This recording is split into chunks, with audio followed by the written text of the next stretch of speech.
City of Los Angeles Historical Housing and Land Use Study. Los Angeles has long been seen as a city of dreams, but behind the palm trees and sunshine lies a complicated history, a history that has determined where people could live, as well as who had the power to build a future. Throughout the 20th century, zoning laws and land use policies, although considered innovative for their time, were used to segregate communities by race and class. As the American dream, single-family zoning became the norm, reinforcing a suburban ideal while systematically excluding lower-income residents and communities of color. Redlining and racially restrictive lending practices and covenants denied Black and Latino families and others access to home ownership and investment opportunities, tools central to building generational wealth. Although Los Angeles is hardly alone in this story, this history is crucial to understanding our current housing challenges and, more importantly, how to move forward.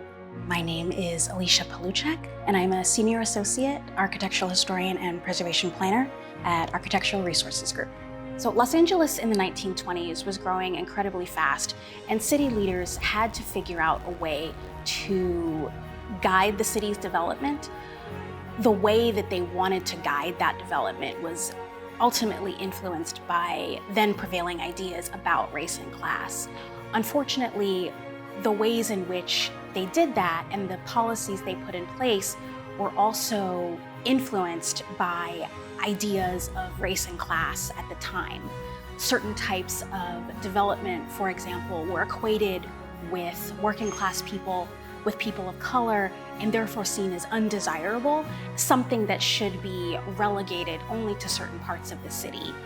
In 2021, the City of Los Angeles commissioned a historical housing and land use study to better understand how past land use decisions continue to impact Angelenos today.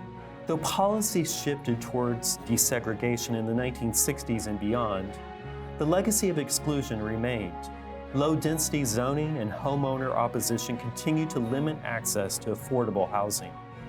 The Historical Housing and Land Use Study was intended to help ensure the city learned about its role in past inequities to avoid repeating.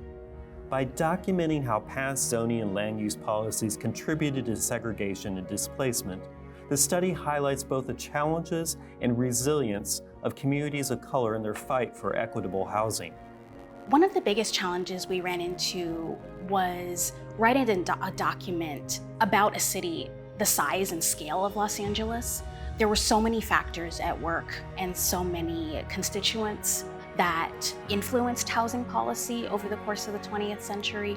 The story of housing in a place like South Los Angeles or downtown was very different than housing policy in the San Fernando Valley. Thanks to media scrutiny and persistence, this important study was finally released to the public to be shared, though too late to be fully acknowledged and integrated into recent public policies establishing land use and zoning priorities for the city in the coming years.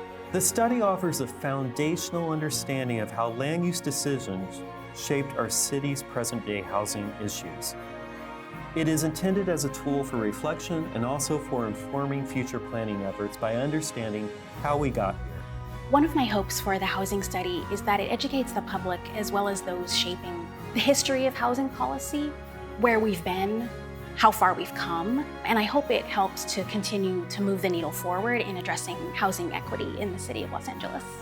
As Los Angeles forges ahead in its battle for housing equity, this study serves as both historical record and roadmap, a tool to ensure that future housing policy not only acknowledges historical inequities, but actively works to dismantle them. While planning studies often find their way to a shelf and gather dust, there's no getting around it. This award-winning study and the lessons it teaches us will never be forgotten.